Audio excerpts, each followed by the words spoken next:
tardes a todos y a todas. Bienvenidos y bienvenidas a este ciclo de diálogos pedagógicos para el nivel superior. Una iniciativa organizada por el Ministerio de Educación de la provincia de Córdoba, a través de la Dirección General de Educación Superior y la Dirección de Institutos Privados de Enseñanza. La propuesta que hoy nos convoca es un diálogo y lleva el siguiente nombre: repensar la práctica del formador desde la complejidad de la educación hoy. El ciclo de diálogos pedagógicos forma parte del programa Transformar Córdoba y de la Ruta 1, de la Resolución Ministerial 7/25, y ha sido diseñado para ofrecer capacitación, formación y acompañamiento a docentes y estudiantes de la formación docente inicial. Además, cuenta con el reconocimiento de la Subdirección de Formación Permanente, lo que le otorga un reconocimiento de puntaje dentro de la red provincial. Quienes deseen acreditar su participación recibirán mañana por correo electrónico un trabajo que deberán realizar para completar el proceso de certificación. Para ello, unos minutos antes del cierre de este encuentro, se habilitará el enlace para completar el formulario de asistencia. Para quienes residan en otras provincias o también en otros países, deberán completar el formulario y se les hará llegar vía correo electrónico un certificado de asistencia. Agradecemos profundamente a todas las instituciones formadoras del territorio provincial que se han sumado y que se siguen sumando a esta propuesta, como también la participación de colegas de otras provincias y países. La educación, particularmente la escolarización, hoy se presenta como un sistema dinámico, multifacético y complejo. Y es allí donde la práctica del formador de nivel superior no puede anclarse en modelos pedagógicos lineales y unidireccionales, sino que se requiere de una mirada sistémica que reconozca la interdependencia de los elementos que configuran el proceso educativo. Esto implica transitar desde una lógica de la transmisión a una lógica donde el docente se convierte en un guía que acompaña a los estudiantes en la exploración y en la construcción del conocimiento, fomentando la autonomía, la colaboración y el pensamiento crítico. Repensar la práctica implica trascender los límites disciplinares, integrar las tecnologías digitales de manera significativa, reconocer la singularidad de cada estudiante y la reflexión constante sobre el propio rol y las propias creencias pedagógicas. A continuación, la profesora y licenciada Mirta Weinzettel y la supervisora general de Educación Superior, y la profesora y licenciada Cecilia Ávila Paz, supervisora general de Institutos Privados de Enseñanza, nos darán las palabras de bienvenida al encuentro. Bueno, buenas tardes, bienvenidos, bienvenidas. En primer lugar, saludar a todos los presentes, docentes, estudiantes, supervisores, colegas, y agradecerles la participación a repensar la práctica del formador desde la complejidad de la educación hoy. Hago extensivo el saludo del señor ministro, doctor Horacio Ferreira, de la magíster Gabriela Peretti, secretaria de Innovación, Desarrollo Profesional y Tecnologías en Educación, y del licenciado Ariel Cecchini, director general de la Dirección General de Educación Superior. La verdad que es un placer para nosotros compartir este encuentro de diálogo pedagógico con una invitada como Virginia Gonfiantini, que nos honra con su presencia y aportes desde su especialización en pensamiento complejo. En este contexto y momento propicio en el que nos encontramos a nivel de sistema y política educativa, donde la actualización de los diseños curriculares y el programa Transformar Córdoba nos congrega a repensar prácticas e innovar para la mejora de la formación docente inicial, los invitamos muy especialmente a disfrutar esta ponencia que pretende ser disparadora de marcos teóricos, epistemológicos y metodológicos necesarios para propiciar cambios en la profesionalización docente. En tiempos de complejidad no podemos permitirnos hacer lecturas lineales y reduccionistas, sino atrevernos a mirar con otros ojos y dar respuestas multidimensionales que retroalimenten un sistema educativo vivo y que aprende desde la incertidumbre. Y aquí me permito citar a Morán cuando dice: las crisis agravan las incertidumbres, favorecen las preguntas, pueden estimular la búsqueda de soluciones nuevas o provocar reacciones patológicas como la designación de un chivo emisario. Son así profundamente ambivalentes. Que estos encuentros sean posibilitadores de muchas preguntas, de búsquedas y alternativas que generen cambios y un camino de esperanza en beneficio de una educación acorde a los sujetos de nuestro tiempo. Muchas gracias y nos predisponemos a escuchar con atención a nuestra invitada. A continuación, le damos la palabra a la profesora Cecilia para que salude. Bueno, buenas tardes a todos y a todas. Como verán, esto del pensamiento complejo también tiene que ver con la acción compleja. Si no, miren, estoy de docente, de escuchando una conferencia y de abuela además. Así que esto de la complejidad es algo que nos toca en todos los ámbitos, nos moviliza, nos hace sobre todo hacernos buenas preguntas. Creo que eso de poder preguntar, preguntarnos y preguntarle a la realidad es lo que nos va a permitir pensar en nuevos mecanismos, nuevas formas que nos permitan formar a nuestros docentes en capacidades más abarcativas, más globales y que tengan en cuenta a su vez la situacionalidad. O sea que miren si será complejo y compleja esta tarea que tenemos que realizar diariamente. Así que bueno, Virginia, te agradecemos muchísimo que estés con nosotros y esperamos que todos, como dice Mirta, puedan disfrutar de esta ponencia y sacar cosas muy positivas, ¿sí? Muy positivas que impacten efectivamente en nuestros estudiantes y en nuestras instituciones de nivel superior. Gracias, Virginia, y gracias a todos los presentes. Agradecemos también los saludos que nos van dejando en el chat desde Oncativo, Leones, Río Tercero, Vicuña Maquena, Río Cuarto, Corral de Bustos, Villa del Rosario. Muchas gracias a todos los que se están sumando a este ciclo de conversatorios. Recordamos nuevamente para quienes están entrando que este encuentro cuenta con el reconocimiento de la Subdirección de Formación Permanente, lo que le otorga un reconocimiento de puntaje dentro de la red provincial.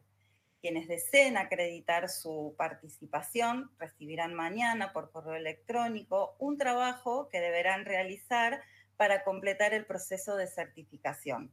Para ello, minutos antes del cierre, se habilitará el enlace a un formulario que deberán completar.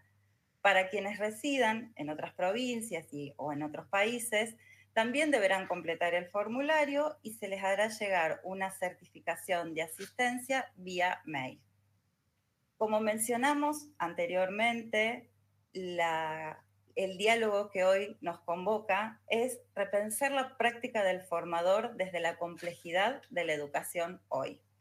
Y para ello contamos con la presencia, como bien decía Mirta y Cecilia, de una destacada figura con una amplia trayectoria académica, de gestión y profesional, que es a nivel nacional e internacional esa trayectoria académica, que es justamente la doctora Virginia Gonfiantini. Para mí, particularmente, es un honor poder presentarla a ella. Hace muchos años que nos conocemos, hemos transitado parte de nuestros inicios académicos juntas, así que hoy reencontrarnos en este espacio es muy gratificante y muy satisfactorio para mí. Virginia es doctora en Pensamiento Complejo por la Multiversidad de Mundo Real de Edgar Morán, México, postdoctora en Educación Investigación y Complejidad EMI Bolivia y cuenta con una maestría en Educación y un profesorado en Ciencias de la Educación de Argentina. Su vasta experiencia incluye docencia en prestigiosas instituciones como la Universidad Nacional de Rosario, Argentina, la Multidiversidad Mundo Real de Edgar Morán, México, y la Universidad Andina Simón Bolívar, Bolivia, entre otras. Ha coordinado programas de doctorado y diplomaturas de la Universidad Nacional de Rosario, es editora de la sección de educación de la revista 593 Digital Publisher de Ecuador, miembro del Consejo Científico del Instituto de Investigaciones en Ciencias Sociales y Humanas, Universidad de Caldas, Colombia, y delegada internacional por Argentina de la Sociedad Académica por el Pensamiento Complejo, México. Participa como disertante en congresos nacionales e internacionales de educación, abordando la complejidad, la ética, sistemas complejos y reflexión educativa. Entre sus publicaciones más destacadas se encuentran Del Cronos al Kairos, el tiempo como reflexividad, El pensar la educación desde la transdisciplinariedad, niveles de realidad, complejidad, y tercero incluido, en un tiempo y un espacio que nos pide otras miradas.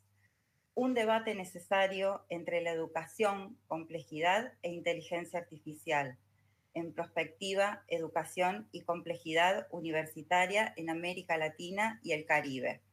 Del Cronos al Cairo educativo, resignificación del concepto del tiempo de la educación hoy. El Kairos educativo, resignificar la formación docente desde la práctica del formador, entre otros. Durante esta disertación quedará habilitado el chat para que ustedes puedan compartir algunas de sus reflexiones, dejar preguntas, reflexiones y comentarios que luego iremos retomando a lo largo del conversatorio. Agradecemos a Virginia profundamente por haber aceptado esta propuesta y le damos la palabra. Bueno, buenas tardes a todos. Muchas gracias, Mónica. Gracias a la convocatoria desde el Ministerio de Educación de Córdoba, al director general de Educación Superior, profesor y licenciado Ariel Cecchini, a la supervisora general de la Dirección General de Educación Superior, profesora y licenciada Mirta Beisentel. Gracias, Mónica, María Cecilia. Para mí es un placer poder estar hoy acá en este conversatorio, que en realidad lo vamos a pensar en términos de diálogo, porque creemos profundamente que la educación es dialógica y la construimos entre nosotros. ¿Por qué la convocatoria nos invita a pensar y a repensar hoy la educación? ¿Y por qué repensar la práctica del formador desde la complejidad? En realidad vamos a tratar de responder a esta pregunta que ya Marx se hacía hace muchísimos años atrás: ¿quién formará a los formadores? Bueno, todavía estamos tratando de contestar esa pregunta. Y hoy, por supuesto que no la vamos a contestar, sino que la invitación es a pensar. Es a pensar la educación, es a pensar nuestra formación, es a pensar cómo vamos transitando nuestros trayectos formativos desde dos epistemologías bien definidas. Hoy lo vamos a plantear desde la epistemología compleja, por un lado, y por el otro lado también lo vamos a plantear en términos de epistemología desde la prospectiva. A nivel internacional, desde hace varios años estamos pensando la educación en términos de prospectiva. ¿Por qué en términos de prospectiva? Porque la educación piensa hacia el futuro. ¿Cómo podemos pensar la educación hoy y la formación docente inicial hoy en términos de posibles escenarios futuros? Las acciones de hoy van a impactar en los futuros escenarios posibles de nuestros estudiantes, de nuestras comunidades, de nuestra sociedad. Pero también, como lo estamos planteando en términos de epistemología compleja, lo que vamos a hacer es plantear, a medida que vayamos conversando y dialogando, este entramado de elementos heterogéneos que Morán define, desde la cual Morán define lo que es la complejidad.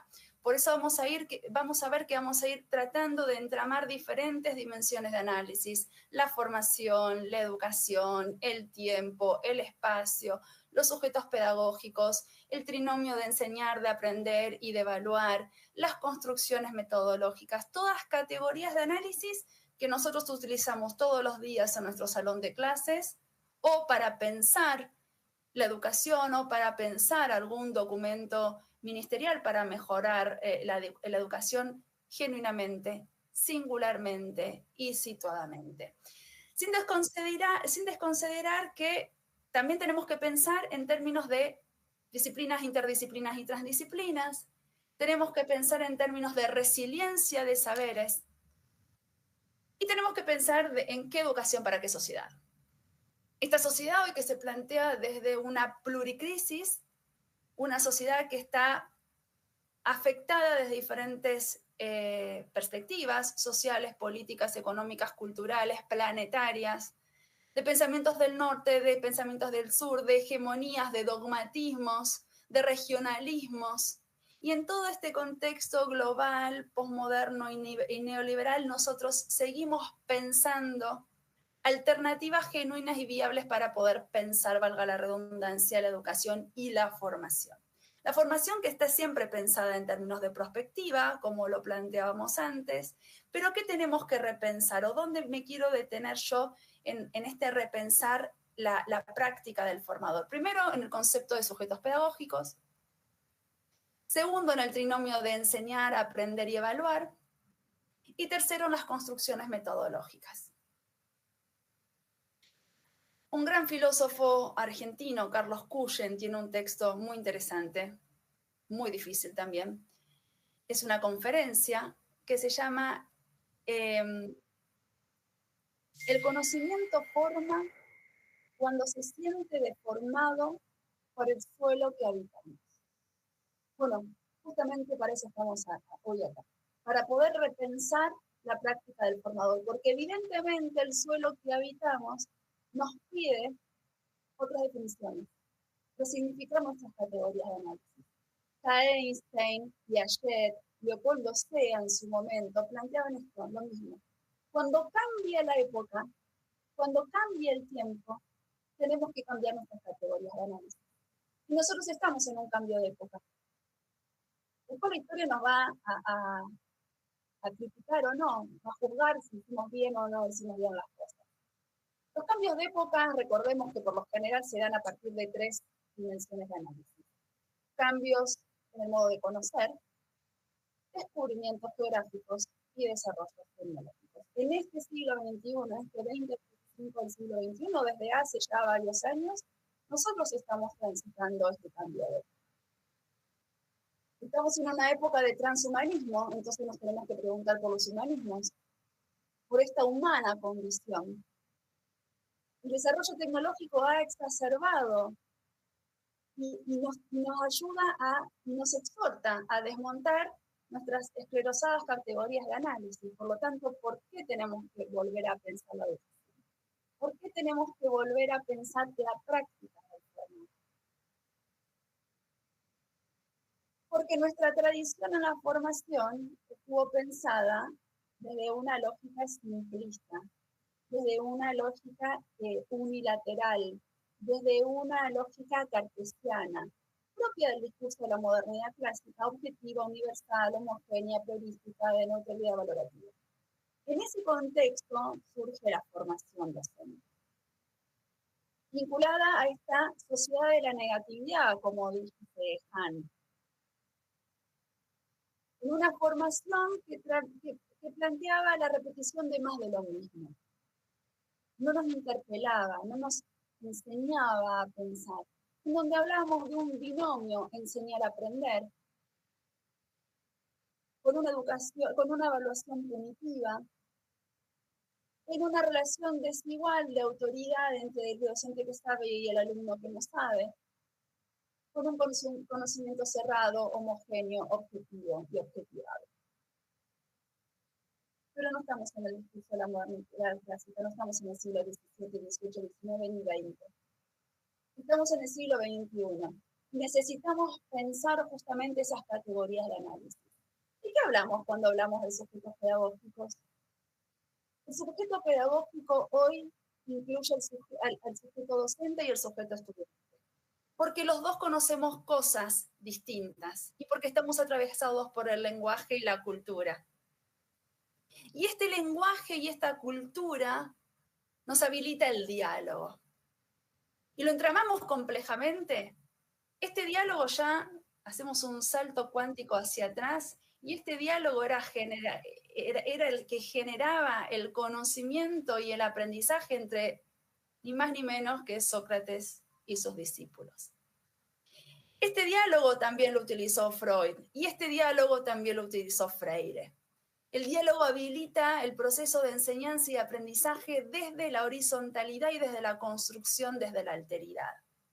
Porque uno no dialoga solo, sino que dialoga con una otredad. Y ahí aparece entramando el concepto de otredad. Este concepto de otredad, en este diálogo, que habilita o no la palabra. Entonces tenemos que repensar desde qué lugar nosotros somos dadores y habilitantes de palabra hacia la otredad. Si nosotros nos dedicamos a enseñar y el centro de nuestra enseñanza, de nuestra educación es la enseñabilidad, aparece otra dimensión de estos sujetos pedagógicos que enseñan y que aprenden y tiene que ver con el verbo de transmitir un conocimiento. La enseñanza es transmitiva. Hay una transmisión que puede ser una transmisión acrítica, pero hay una transmisión que modifica, que cambia, que transforma. Esa es la transmisión desde la cual nosotros complejamente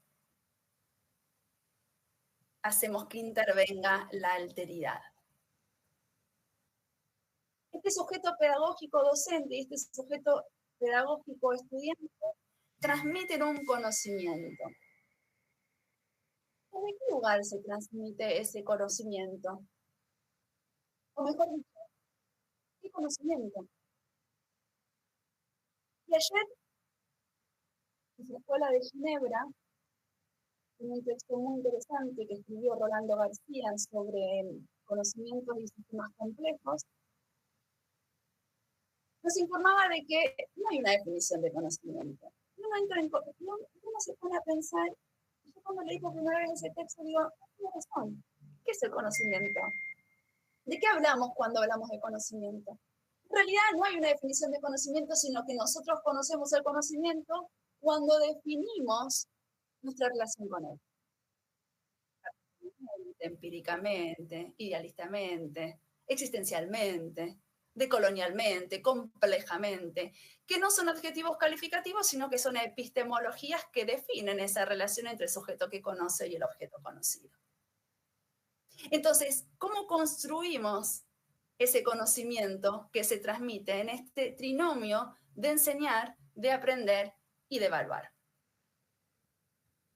La evaluación no es el último paso del proceso de enseñanza.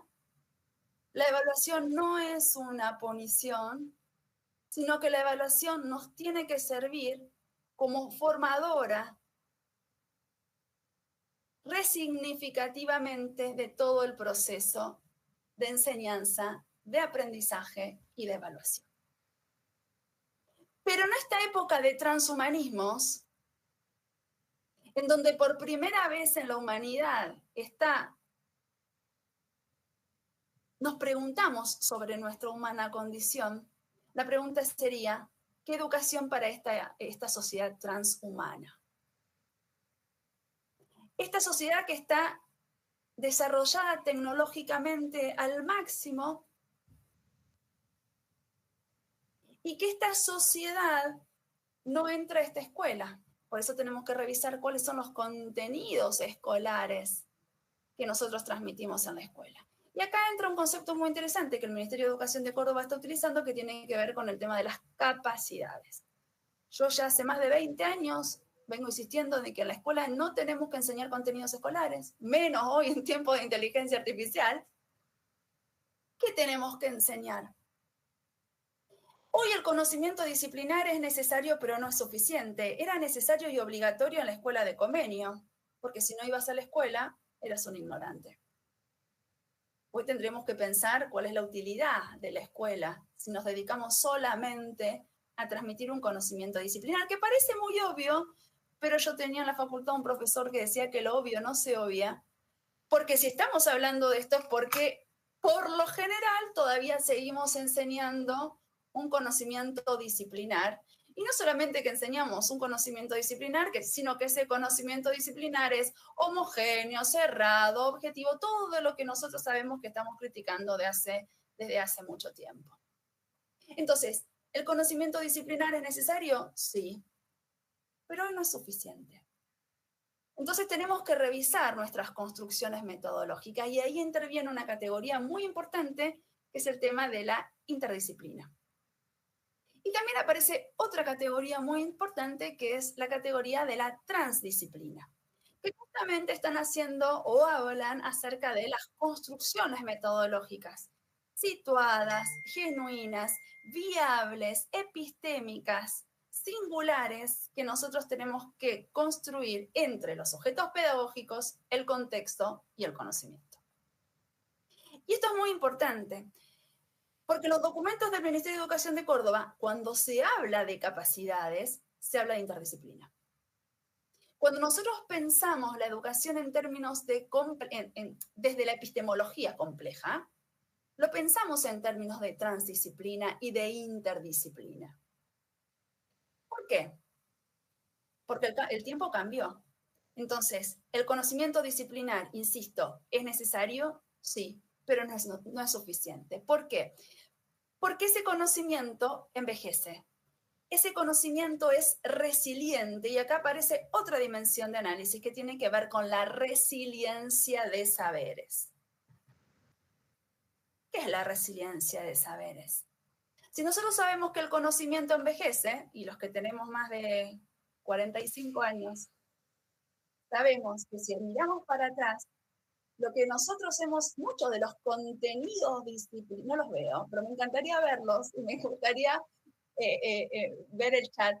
Muchos de los contenidos que nosotros hemos estudiado en nuestra escuela primaria, secundaria y me atrevería a decir en la universidad, no existen más sobre la faz de la Tierra como contenido. ¿Por qué? Porque no estamos en la década del 90, porque no estamos en la década del 80, porque es un tiempo pasado. Entonces, no podemos pensar la educación, y menos el conocimiento, desencarnado. La dimensión del tiempo y del espacio es constitutiva de cualquier construcción epistemológica entre los sujetos pedagógicos y el conocimiento. Nosotros somos profesores, nosotros somos maestros, nos dedicamos a educar. Y la educabilidad está pensada a partir de una relación con un conocimiento, de una construcción metodológica, de una dimensión ética, moral y política, de coordenadas en tiempo y espacio, porque los procesos históricos determinan estas relaciones que nosotros construimos entre los sujetos con el conocimiento. Por eso estamos hablando de educación y por eso siempre vamos a hablar de educación. Porque si cambia el contexto, tienen que cambiar nuestras preguntas, tienen que cambiar nuestras categorías de análisis.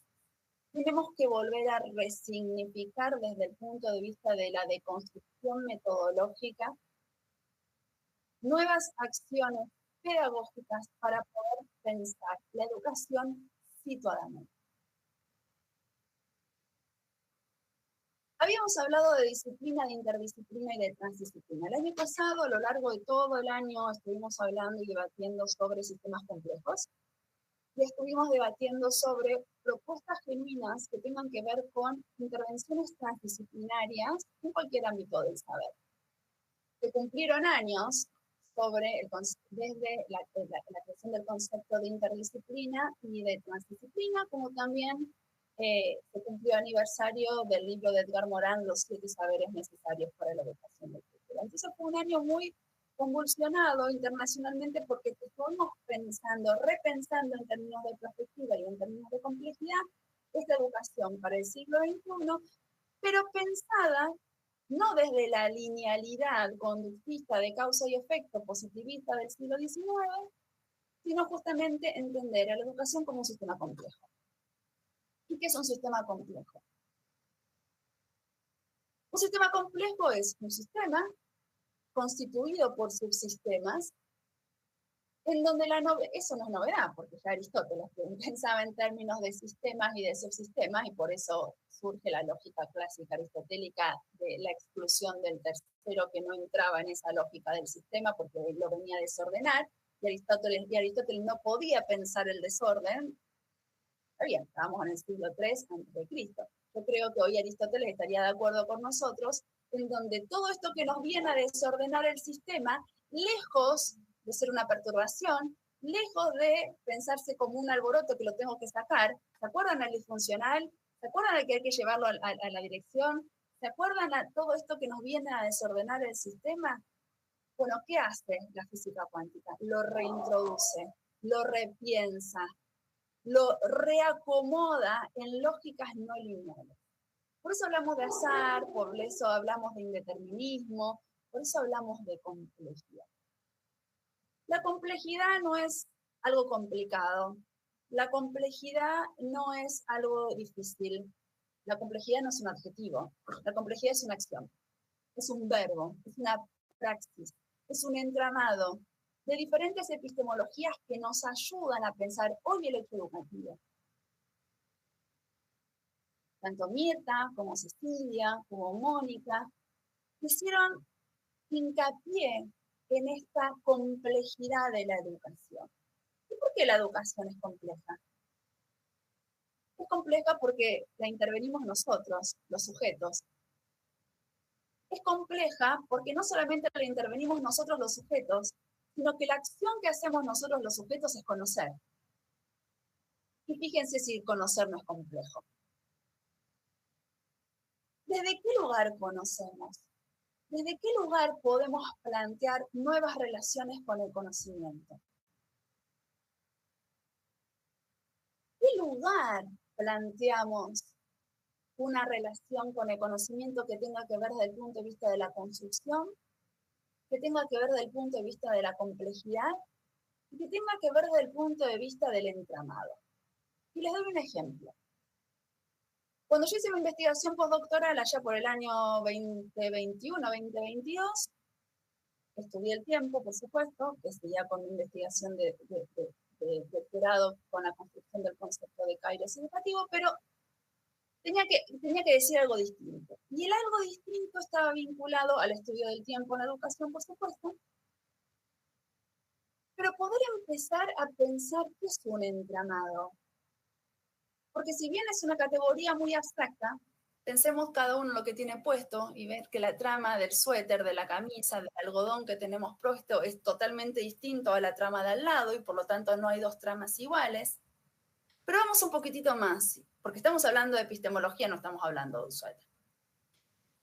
¿Qué es el entramado? Yo los invito a hacer un ejercicio. Piensen en el lugar donde están, en la ciudad donde están, y se sitúan en el punto más alto de la ciudad.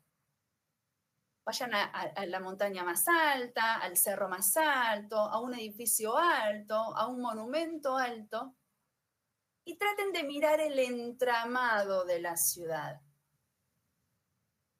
¿Es el mismo entramado que yo veo en altura que el que, bueno, acá en Argentina, nuestra urbanización, o por lo menos no conozco mucho Córdoba, pero acá en Rosario es cuadriculada, no hay forma de perderse. Si nosotros vemos, yo me paro en una esquina, en la esquina de mi casa, voy a ver 4 esquinas, no voy a ver nada más. O puedo ver 3 o 4 cuadras más en función de mi capacidad visual con respecto a lo que puedo llegar a ver. Pero no veo más que 4 esquinas o 4 calles. El Areios, en Grecia antigua y en la religión, era el monte. Era un monte. El Areios se nombraba al monte. Era una colina, en la mitología griega era una colina en donde se hacían los sacrificios. Bueno, esa acepción de Areios no la vamos a utilizar, sino que vamos a utilizar el concepto de Areios, que era la colina donde Dios se paraba para mirar todos, en el Antiguo Testamento, Dios se paraba para mirar todo su reino. Eso es poder relacionarnos complejamente con el conocimiento. poder tomar distancia del objeto conocido para poder ver las tramas desde las cuales nosotros construimos nuestra relación. Estamos hablando de construcción, entonces tenemos que hablar también de construcción metodológica, porque si nosotros estamos enseñando, estamos transmitiendo un conocimiento, ese conocimiento se construye, también tenemos que construir metodologías. ¿Quién estudia lo metodológico? Bueno, cuando nosotros hablamos de construcción metodológica, tenemos que hacer referencia a la didáctica. Y acá tenemos que hacer un gran paréntesis, porque si hablamos de didáctica nos tenemos que ir a Comenio. Si decimos Comenio, tenemos que pensar en el siglo XVII. Si nosotros pensamos en el siglo XVII y pensamos en el siglo XVIII, donde se constituyen los sistemas educativos modernos, a ver, convengamos de que si hoy Comenio se levantase de su tumba, no dudaría, si entra a una escuela, que es una escuela. No dudaría que esto que estamos haciendo nosotros es una situación de enseñabilidad.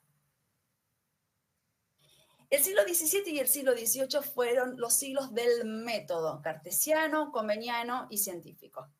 El método cartesiano, desde la filosofía con Descartes, el método didáctico, desde la didáctica magna con Comenio, y Newton, con sus principios matemáticas, el método científico.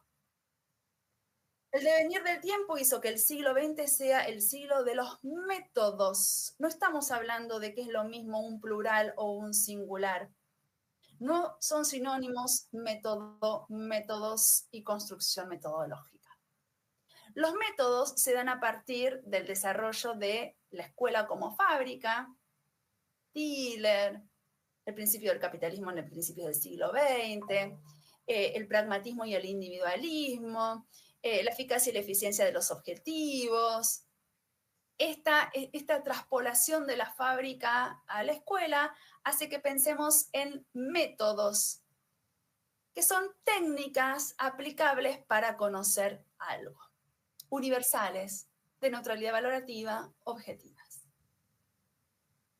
Pero no estamos en el siglo XVII y tampoco estamos en el siglo XX. Y hoy nosotros fervientemente creemos que la educación es una práctica humana, una práctica moral, porque nos compromete éticamente, es un acto político, porque transforma las conciencias, nos saca de la opresión. Piensa las singularidades, es diversa, es multidimensional, es compleja, es multirreferencial. Por lo tanto, no hay dos procesos de enseñanza iguales, y acá aparece el concepto que también estamos esperando, que es la reflexividad. Cómo nosotros incorporamos el proceso metacognitivo de la reflexividad en nuestro acto de enseñanza. Pero para la reflexividad esperemos 5 minutos más. Hablamos de construcción metodológica. ¿Qué es la construcción metodológica? Las construcciones metodológicas son situadas. Tenemos que tener una dimensión de un sujeto pedagógico, una disciplina y un contexto. Y las múltiples relaciones que se dan entre esas 3 dimensiones de análisis nos habla de una construcción metodológica. Por lo tanto, no hay 2 construcciones metodológicas iguales, porque no hay 2 situaciones iguales de enseñabilidad. Estas construcciones metodológicas, ¿qué habilitan? Habilitan la otredad. Estas construcciones metodológicas, ¿qué habilitan? Habilitan un diálogo de saberes. Estas construcciones metodológicas, ¿qué habilitan? Un concepto de disciplina, un concepto de evaluación, un concepto de aprendizaje distinto, que tienen en cuenta ¿qué cosa? La reflexividad. Pero vamos a entramarlo un poquitito más. Y acá lo tomamos a Han, que también le gusta, me enteré que le gusta mucho a Mirta. Yo estoy enamorada de Han. Han tiene muchos libros. Realmente, como dice él en su último libro, que se llama La tonalidad del pensamiento, no es el último, porque el último es el del espíritu de la esperanza. En la tonalidad del pensamiento hay un periodista que le pregunta a Han que la gente dice que él se repite mucho. Y Han contesta, no es que me repito. En realidad estoy complejizando y entramando y dándole una vuelta más a todo lo que yo he venido diciendo desde hace mucho tiempo. Que me parece muy interesante, porque de eso se trata la construcción del conocimiento, ir dándole una vuelta distinta a partir que pasa el tiempo y a partir de que nosotros aprendemos nuevas teorías, nuevos autores, vamos desechando algunas cosas, vámonos nutriendo de otras cosas. Han habla mucho del tiempo. ¿Por qué? Porque él es oriental. Entonces tiene una concepción del tiempo totalmente diferente a nosotros que somos occidentales y cristianos, a pesar de que él ahora vive en Alemania y se está occidentalizando, pero no deja sus raíces orientales. Entonces, el estudio del tiempo hace que también volvamos los ojos a los griegos. No podemos dejar de pensar en los griegos porque somos occidentales nosotros.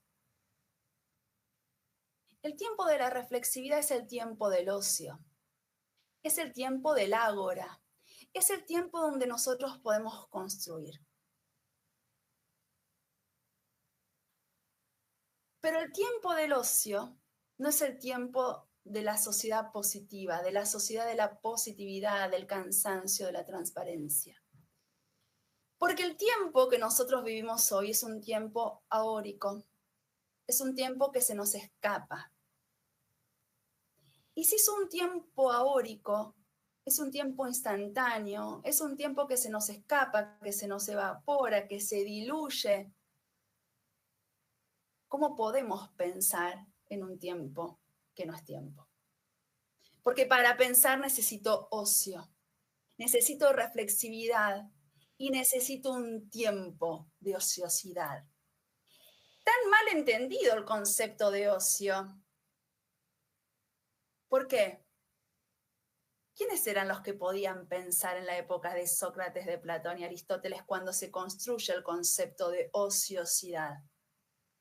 El que podía pensar era el ciudadano, el que no hacía nada, evidentemente, porque era el ciudadano ateniense. No era artesano, no era soldado, no, por supuesto que no era esclavo, porque no estaba dentro del concepto de ciudadano. El ciudadano era constituido en esta república de Platón, el que podía estar ociosamente en cualquier momento del día en la plaza, en el ágora. ¿Para discutir qué cosa? La educación, la democracia, la política, justamente discutir los problemas de la democracia ateniense. Pero se necesita un tiempo de reflexividad, porque nadie puede pensar en un tiempo que es vertiginoso. Solamente Colapinto y a veces, porque si no choca el auto y lo destruye. Entonces no puede pensar, uno no puede pensar en la rapidez. Entonces la pregunta es, ¿cuáles son los espacios de ociosidad que nosotros construimos en el salón de clase para que podamos pensar? Porque de lo que se trata es de poder pensar. El pensar como actividad metacognitiva nos ayuda a construir desde la alteridad, desde lo que sé y desde lo que no sé, relaciones epistémicas con el conocimiento. Entonces, ese pensar en la ociosidad es donde también se habilita el diálogo y la palabra. Y el diálogo es interesante, el concepto de diálogo es interesante. Primero porque ubica la educación en términos de horizontalidad. Una ruptura fundamental con el surgimiento de los sistemas educativos. No solamente que habilita la horizontalidad, sino que habilita la otredad. La otredad en tanto singularidad y alteridad, que también es una crítica a la homogeneización cultural del siglo XVII. Habilita la palabra, el yo, que se constituye en un nosotros, porque estamos dialogando, si no, el diálogo no es un monólogo, sino tengo que tener al otro. Y en esa alteridad, en esa multiculturalidad, en esa inclusión de sujetos y de epistemologías, lo que surge es la construcción del conocimiento. ¿Cómo construimos conocimientos en tiempo de transhumanismo vinculados a la inteligencia artificial y nosotros, los sujetos pedagógicos? ¿Desde qué lugar vamos a pensar la educación, que por definición es humana, en términos en épocas de transhumanismos? Pensémoslo prospectivamente y volvamos a una de las primeras preguntas que habíamos hecho: ¿qué educación para qué sociedad? Hagamos este ejercicio. ¿Cómo pensamos que puede llegar a ser la sociedad en 5 o 10 años? con esta aceleración de la tecnología. Habíamos dicho también que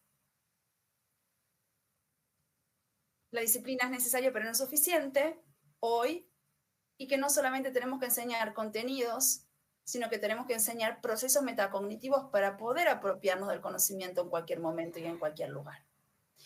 ¿Cuáles serían esos procesos metacognitivos que nosotros tenemos que enseñar? Parecen obvios, pero son tan difíciles. La pregunta, la argumentación, la discusión, el sostener una argumentación, la inferencia, la comparación, la negociación. No estoy hablando que no se construyan en los salones de clases, sino que debería ser una práctica habitual. Porque si no, ¿cómo nos vamos a relacionar con la inteligencia artificial?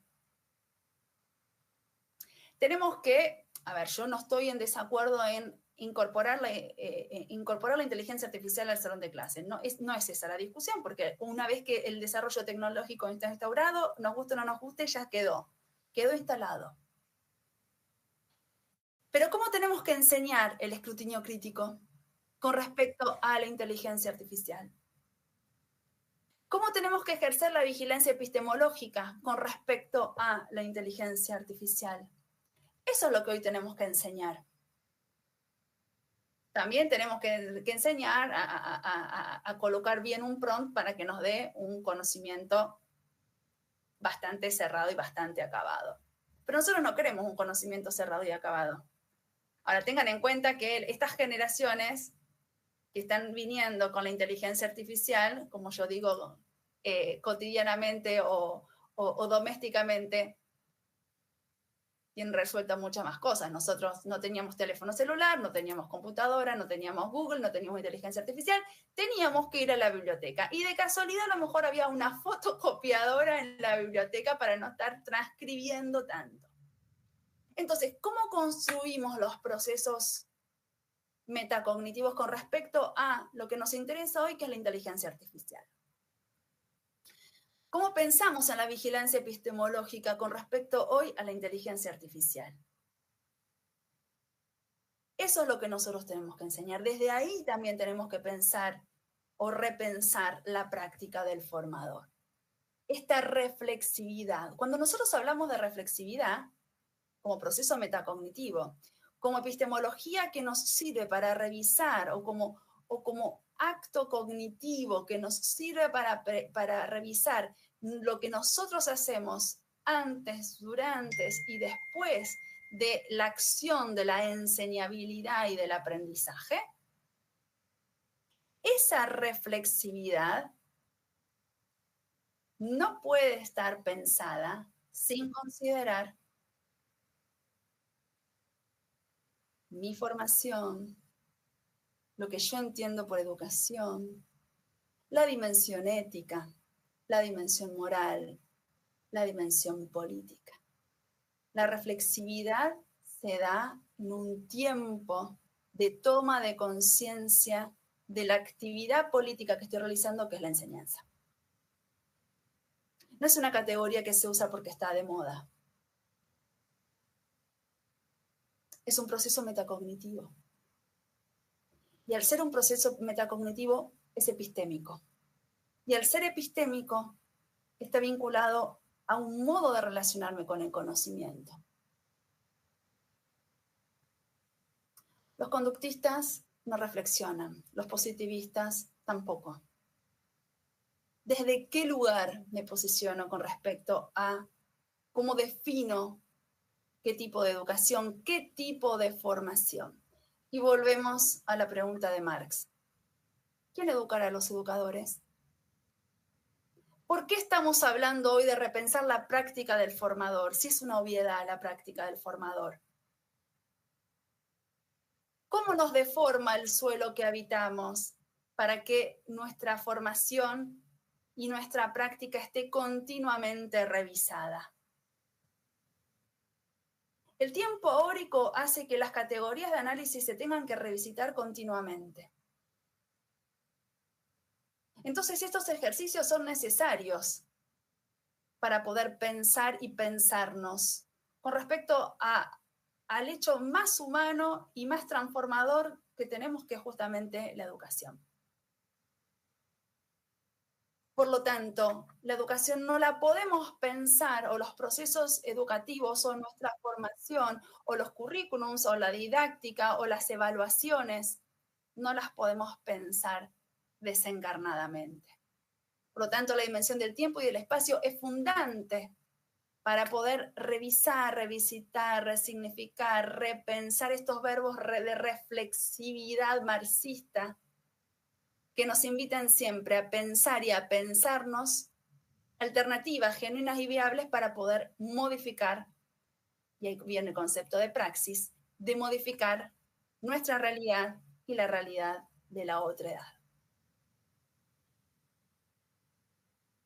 Me gustaría terminar, si les parece, porque me gustaría escucharlos a partir de las preguntas y poder abrir el diálogo y el debate.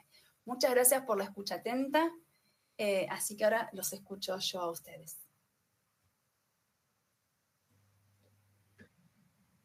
Muchas gracias a vos, Virginia. La verdad que tu exposición ha sido muy valiosa. Por momentos en tus relatos, en estos marcos teóricos, epistemológicos que fuiste desarrollando, uno iba poniendo, no podía dejar de poner, me parece, como me pasó a mí, que seguramente a muchos de nuestros colegas también, ir poniendo la práctica en esos marcos epistemológicos, ¿no? Esta articulación y este diálogo que hay continuamente.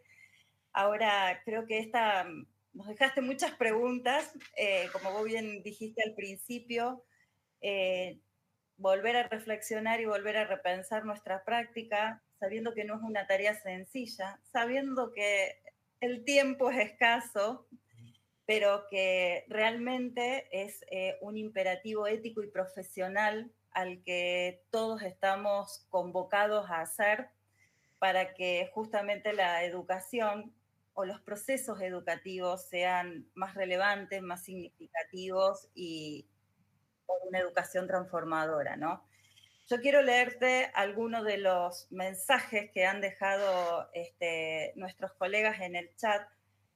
Uno de ellos dice, Mónica, una tocaya, dice, el conocimiento disciplinar es la herramienta. Después Sergio dice, todo el conocimiento ha cambiado significativamente con relación a décadas atrás. Victoria, por otro lado, dice, cuando habla de sistemas complejos, me gusta pensar en la idea de que lo que funciona en una escuela puede que no funcione en otra. Lo importante que es atender al dinamismo institucional. Y hay una pregunta que hace una colega, María, y dice, ¿cómo podemos darle esa vuelta de tuerca a los saberes que posibilitan esa resiliencia?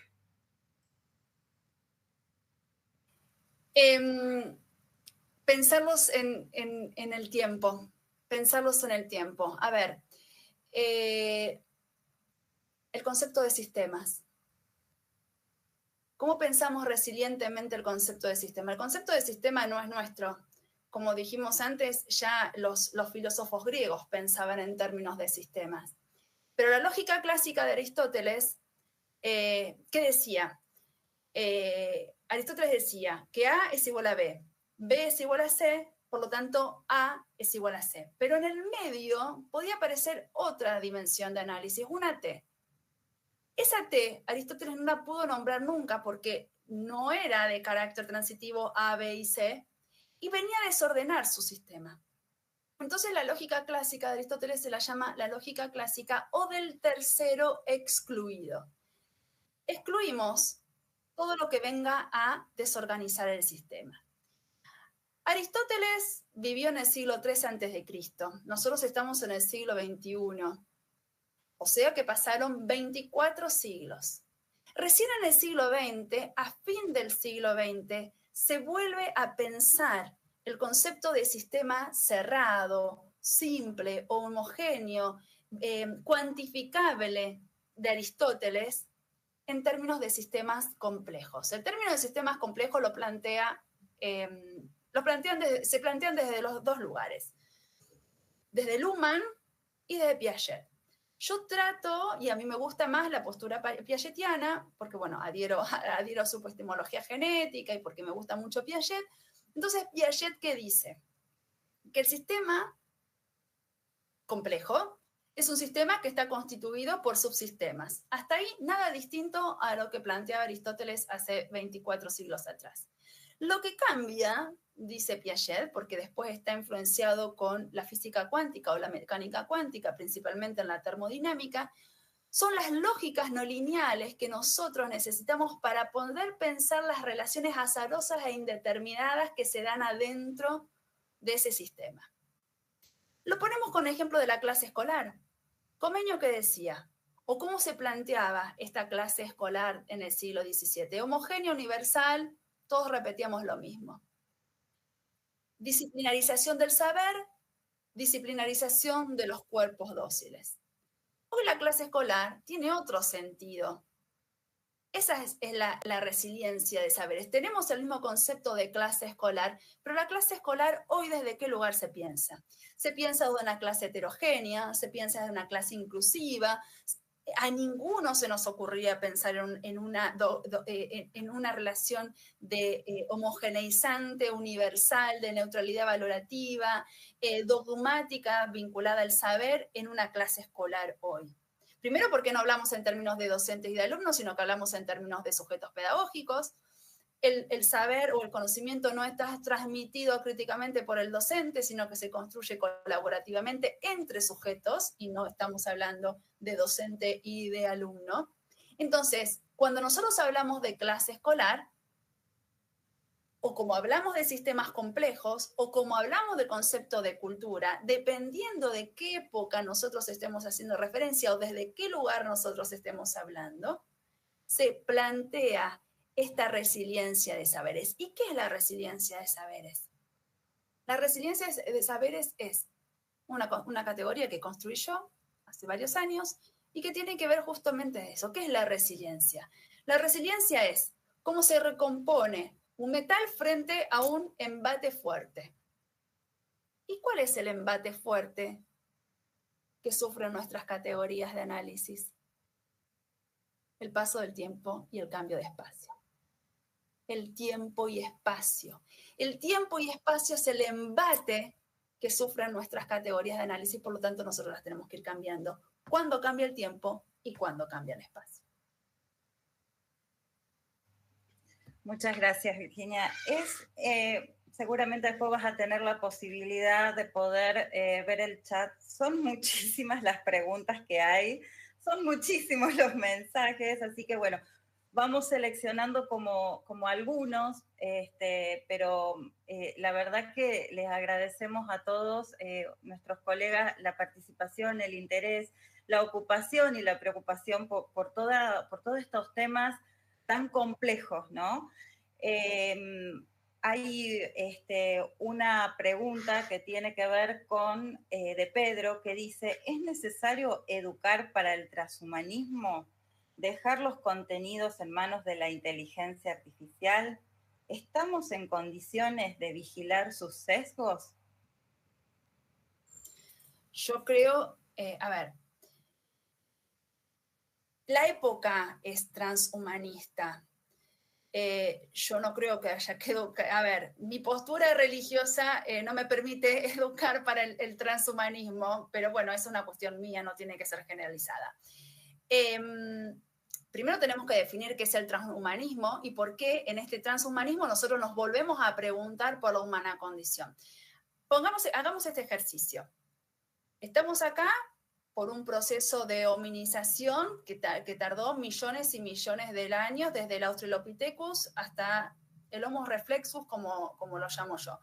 Harari también hace este estudio. El último libro de Harari, que se llama Nexus, justamente está planteando eso. El subtítulo dice, una breve historia de las redes de información desde la edad de piedra hasta la inteligencia artificial. Bueno, llevo leídas las primeras 100 páginas, me faltan 500 nada menos, pero después les puedo contar cómo termina el libro. Hasta que termine el libro tenemos, no me quiero comparar con Harari, ni mucho menos, pero yo vengo haciendo un ejercicio de este proceso de hominización.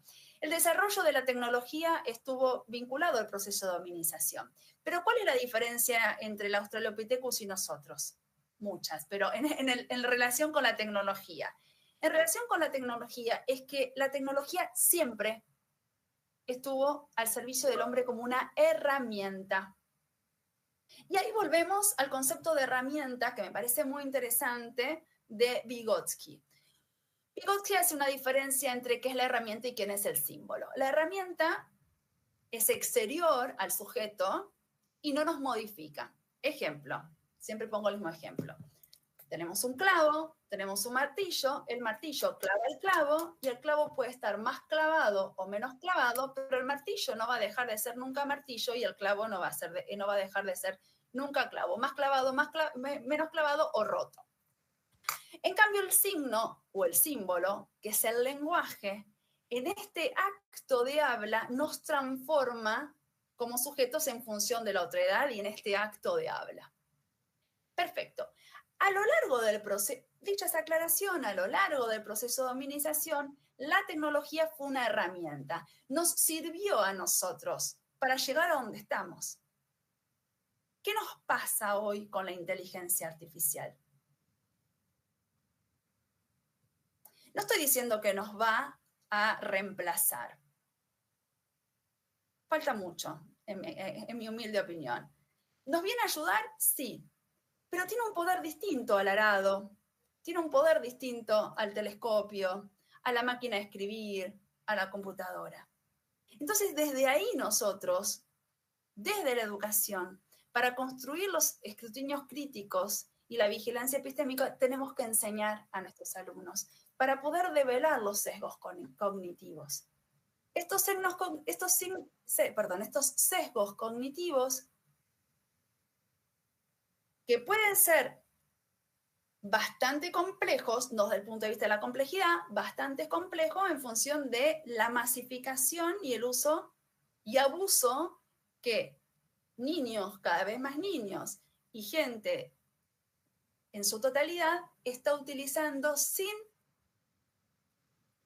pensar el poder que tiene la información que nos devuelve. Desde ese lugar es la vigilancia epistemológica y desde ese lugar nosotros tenemos que basar los procesos de enseñanza y de aprendizaje para poder vigilar, porque si no estamos, yo me río, pero el ejemplo es válido, si no estamos a medio centímetro del planeta de los simios. Entonces, ¿desde qué lugar pensamos a esta relación con la inteligencia artificial? Hoy es la inteligencia artificial, mañana no sabemos qué va a hacer. Pero la cuestión es que nosotros no podemos educar acríticamente, porque si no volvemos, como el juego de la oca, al casillero de salida. Y ya hemos avanzado mucho para volver al casillero de salida. ¿Sí? Entonces, lo que sí sabemos es que el desarrollo tecnológico lo tenemos y no se va a ir. Hoy es la inteligencia artificial. ¿Qué hacemos con eso entonces? Bueno, la utilizamos para poder construir procesos de reflexividad en el acto de conocer. Que no aparezca como una verdad absoluta, porque si no nos volvemos a la Edad Media, al dogmatismo de la Edad Media, que lo dijo la inteligencia artificial y es incuestionable. No. Porque para cuestionar el conocimiento hicimos mucha cosa y mucha agua debajo del puente para llegar a estos niveles de reflexividad, a este poder construir relaciones con el conocimiento desde superando los dogmatismos, la repetición del dogmatismo, la superación de la verdad absoluta, porque aparte si no caemos en regímenes que no queremos volver a repetir. Es decir, los dogmatismos y los totalitarismos y las verdades reveladas absolutas nos hacen recordar momentos históricos que no están buenos. Entonces, en pos de el derecho a educación, en pos de las democracias, en pos del diálogo. Bueno, tenemos que ejercer esa vigilancia epistemológica para que esta inteligencia artificial no se plantee como la dogmática, como la verdad absoluta. Bueno, hay muchas preguntas en base a la inteligencia artificial que seguramente habilitarían para otro diálogo, pero voy a hacer la última pregunta y en realidad la hace un docente, Ada, y dice, ¿qué estrategias sugerirías para fortalecer la vigilancia epistemológica y el escrutinio crítico en la formación docente en relación a la inteligencia artificial? Ay, Ada, elegiste una categoría que a mí me encanta, que es el tema de la estrategia. No te la puedo contestar. Porque si nosotros usamos el concepto de estrategia, que es uno de los conceptos, una de las categorías morinianas y que a mí me encanta explicar, porque ahí entendemos el hecho educativo como construcción. Ahí se entiende la palabra construcción. La estrategia Morán la toma desde el arte de la guerra. Supongamos una situación. Mirta quiere un ejército, yo tengo otro ejército. Y las dos estamos pensando con nuestros soldados cómo vamos a atacar al ejército de enfrente. Pensamos mil y unas estrategias, pero hasta que Mirta no me ataque, yo no sé cuál es la estrategia que voy a tener que utilizar. Porque la estrategia, si vale la definición, es el manejo del azar. Y el azar por definición no se maneja. Ahí vemos genuinamente qué es el concepto de estrategia. Y yo pongo siempre el mismo ejemplo. Un día llego a dar clases en un instituto de formación docente, tenía 3 horas de clases con la misma materia y llevé 1000 cosas para hacer. Por si una cosa, por si la otra, por si era muy rápido, por si era muy lento, por si se entusiasmaban, por si no se entusiasmaban, por si habían leído, por si no habían leído. Bueno, perfecto. Yo estaba chocha, recién recibida. Llego al salón de clases y había una estudiante. Y yo digo, ¿y qué hago con esta única estudiante durante 3 horas? A ver, más estrategia y más azar que eso no existió, por lo menos en mi práctica pedagógica. Bueno, y ahí empecé. Con cuestiones de estrategia, no podía irme, no la podía echar, no podíamos sentar a tomarnos un café y hablar de la vida misma, sino que teníamos que estudiar currículum. Y bueno, estuvimos mano a mano durante 3 horas hablando de currículum. Entonces, las estrategias, por definición, no son a priori, por lo tanto, no puedo pensar estrategias. Podemos pensar estrategias situadas cuando necesitemos utilizar la inteligencia artificial. Desde el punto de vista que me plantee un video, un contenido, un gráfico, una historia, pero en función de lo que nosotros le pidamos a la inteligencia artificial, o cuál es el contenido, o cuál es el tema que yo esté dando, ahí pensamos estrategias metacognitivas para poder ejercer la vigilancia epistemológica. Bueno, muchas gracias, Virginia.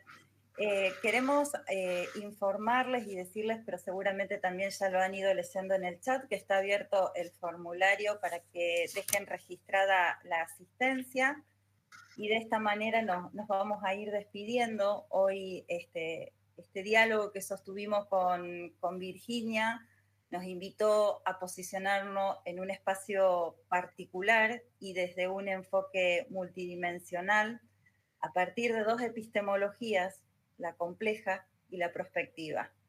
Y desde allí nos fue interpelando a repensar nuestra práctica de formador al sujeto pedagógico, atendiendo trayectorias renovadas, a asumir el trinomio enseñanza, aprendizaje, evaluación y construcción metodológica. Entonces, la práctica del formador y de los futuros profesionales de la educación requiere resiliencia de saberes, reflexión crítica, desarrollo de capacidades complejas, metodología interdisciplinaria y una epistemología transdisciplinaria. Agradecemos de esta manera a todos ustedes que nos han acompañado. Tengo el listado de los distintos lugares que hoy están Villa Dolores, La Falda, Marcos Juárez, Córdoba Capital, San Francisco, Las Varillas, Despeñadero, Balnearia, Ciudad de Santa Fe, Villa María, Sebastián Elcano, Canals, Villa del Soto, Cruz del Eje, Jovita, de los múltiples lugares de toda la provincia. Así que les agradecemos profundamente el que hoy ustedes hayan podido estar compartiendo este espacio con nosotros.